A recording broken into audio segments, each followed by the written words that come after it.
Every విక్రమార్కుడు? ప్రపంచ చరిత్రలో ఎందరో రాజులు పాలించారు, కాని ధర్మానికి, సాహసానికి మరియు న్యాయానికి మారుపేరుగా నిలిచిన ఏకైక రాజు విక్రమార్కుడు.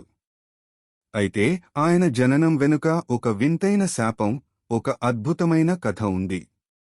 ఈ కథను వింటే విక్రమార్కుడు సామాన్యుడు కాదని, దైవ సంకల్పంతో పుట్టిన వీరుడని అర్థమవుతుంది.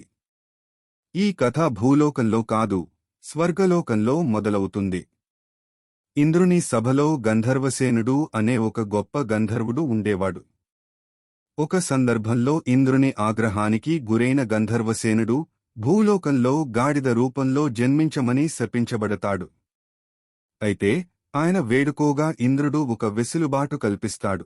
నువ్వు పగలు గాడిద రూపంలో, రాత్రి వేళ దివ్యమైన గంధర్వ రూపంలో ఉంటావు. నీకు పుట్టే సంతానం గొప్ప వీరులవుతారు అని చెప్తాడు. ఆ శాపం కారణంగా గంధర్వసేనుడు భూలోకంలోని ఉజ్జయిని నగర శివార్లకు చేరుకుంటాడు. అక్కడ ఒక బ్రాహ్మణుని ఇంట ఆశ్రయం పొంది, తన అద్భుత శక్తులతో ఆ బ్రాహ్మణుడికి సహాయం చేస్తాడు. కాలక్రమేణా తన రాత్రి రూపం ద్వారా అక్కడి రాజకుమారిని మరియు మరికొందరిని వివాహం చేసుకుంటాడు. ఆయనకు 9 కుమారులు జన్మిస్తారు.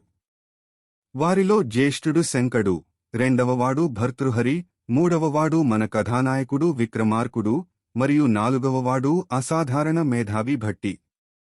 విక్రమార్కుడు చిన్నతనం నుండే ఇతర పిల్లల కంటే భిన్నంగా ఉండేవాడు. ఆయన కళ్లలో ఒక తీక్షణమైన మెరుపు, మాటలో గంభీరత ఉండేవి. భట్టి ఆయనకు తమ్ముడే కాకుండా ప్రాణ స్నేహితుడు కూడా. వీరిద్దరూ కలిసి అడవుల్లో వేటకు వెళ్తూ క్రూర మృగాలను వేటాడేవారు. విక్రమార్కుడు శస్త్ర విద్యలలో ఆరితేరుతుంటే భట్టి శాస్త్ర విద్యలో మేటిగా ఎదిగాడు. విక్రమార్కుడు కేవలం ఒక గంధర్వపుత్రుడిగా ఎలా మిగిలిపోలేదు? ఉజ్జయిని సింహాసనం ఆయనకు ఎలా దక్కింది? అసలు ఆయన అన్నలు శంకడు, భర్తృహరి ఉండగా విక్రమార్కుడు రాజు ఎలా అయ్యాడు? ఈ ప్రయాణంలో ఆయన ఎదుర్కోబోయే మొదటి సవాలు ఏమిటి?